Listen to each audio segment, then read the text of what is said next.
Déjate el doom scrolling y presta atención. Cuando empecé este script, el mundo aún no había cambiado. Sabíamos, pero no sabíamos. Era más una intuición, algo que nos cruza la mente pero desestimamos rápidamente como algo atrozmente absurdo o una conspiranoia del vecino del quinto.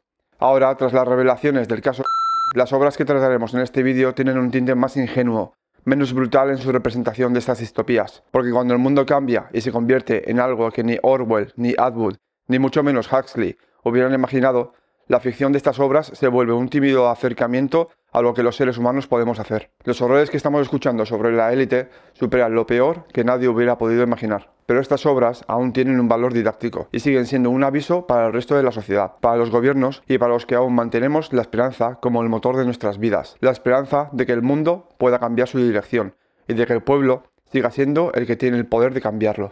Con este prefacio comenzamos la visita a tres obras que aún desde su ignorancia nos advierten de que la conformidad, la obediencia ciega y el odio al diferente pueden llevarnos a un mundo donde tu teléfono no solo te escucha, sino que predice tus deseos antes que tú, ofreciéndote una dosis digital de felicidad instantánea. A un país donde tu cuerpo ya no te pertenece, donde una crisis de fertilidad o una emergencia nacional se convierten en la excusa perfecta para convertirte legalmente en propiedad del Estado. En ese mundo, los oscuros deseos de la gente se pagan con el mismo dinero que paga tu factura de la luz. Suenan las noticias de esta mañana, ¿verdad? Suena a los debates en el Congreso, a los algoritmos de las redes sociales y a las barbaridades que oímos de cierta élite. Pero no son noticias, son pesadillas. Pesadillas que tres escritores soñaron hace décadas y que tiempo atrás llamamos ciencia ficción. ¿Pero cuánto tienen de verdad y cuánto de ficción? En estos tiempos que cada día se ciernen más amenazadores sobre nosotros, estas tres historias se acercan tanto a nuestro día a día que casi podemos oler su presencia. Hoy no vamos a hablar de ciencias puras, vamos a hablar de historia futura. Vamos a diseccionar las tres grandes mentiras que resultaron ser la verdad más incómoda de nuestro tiempo. 1984,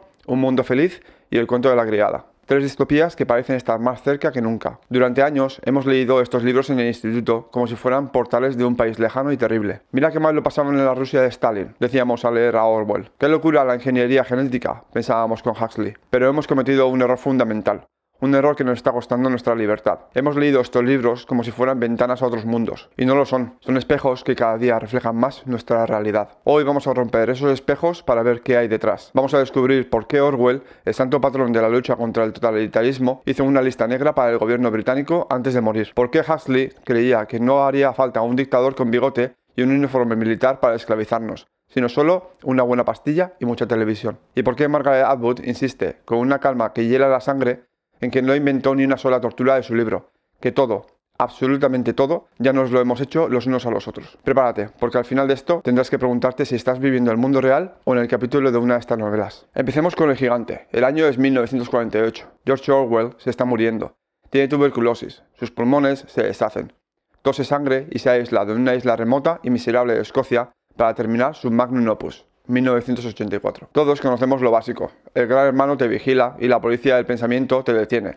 Pero la verdadera genialidad de Orwell, y lo que más aterroriza a los filósofos, lingüistas y científicos políticos modernos, no es la vigilancia con las cámaras, es la vigilancia de la realidad, el control del lenguaje. Orwell inventó el Newspeak o neolengua. La idea es brutalmente simple pero aterradora. El lenguaje determina el pensamiento. Si eliminas la palabra libertad del diccionario, ¿puedes seguir deseando ser libre?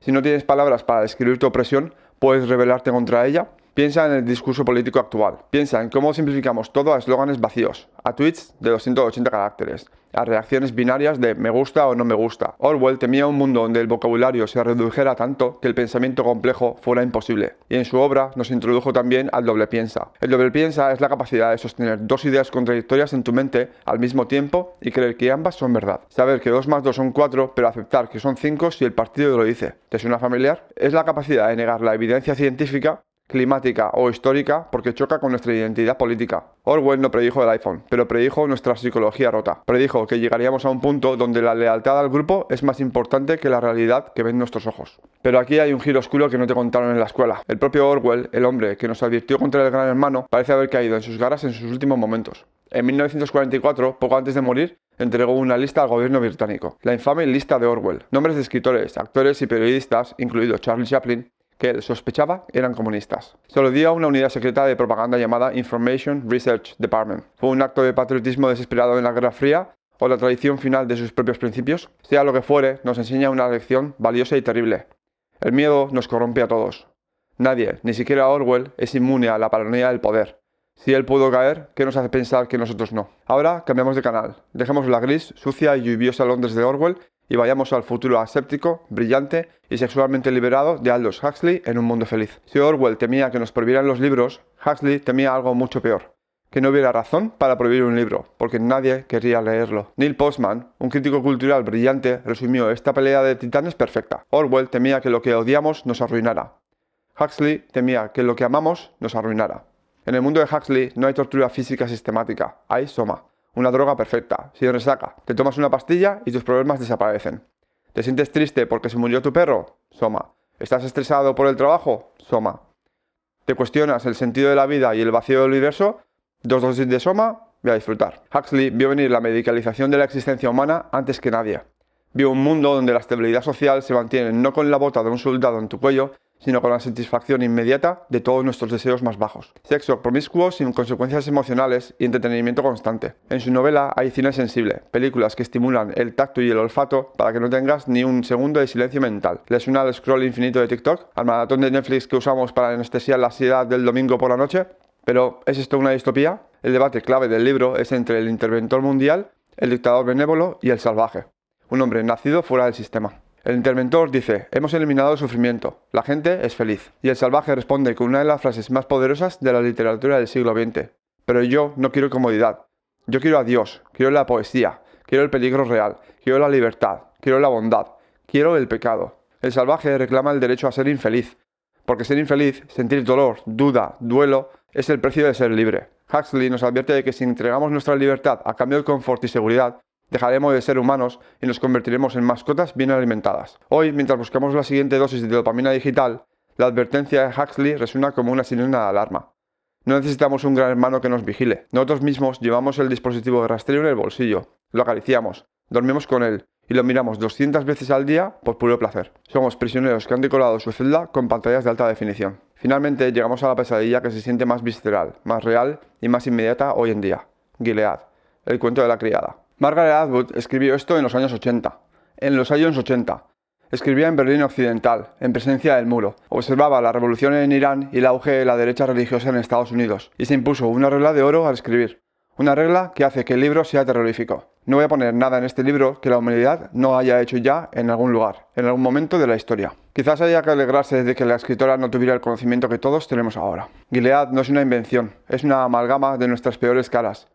¿El robo de los niños de las criadas para dárselo a las familias poderosas? Eso lo hizo la dictadura argentina con los hijos de los desaparecidos y los nazis con el programa Lebensborn. La prohibición del aborto y la anticoncepción vigilada por la policía, eso es el decreto 770 de la Rumanía de Ceausescu, donde la policía ginecológica revisaba a las mujeres en las fábricas para asegurarse de que no abortaban. Las ejecuciones públicas y la teocracia, Irán, 1979. Atwood tomó todo esto y lo situó en Harvard Square, en el corazón de la democracia liberal moderna, para decirnos que estaba más cerca de lo que creemos. Lo que hace que el cuento de la criada sea tan polémico hoy no es su trama, es que trata sobre la biopolítica, es decir, el poder político ejercido directamente sobre la biología, sobre tu carne. En Gilead, debido a la crisis ambiental y la baja natalidad, las mujeres fértiles son nacionalizadas, dejan de ser ciudadanas y se convierten en recursos nacionales.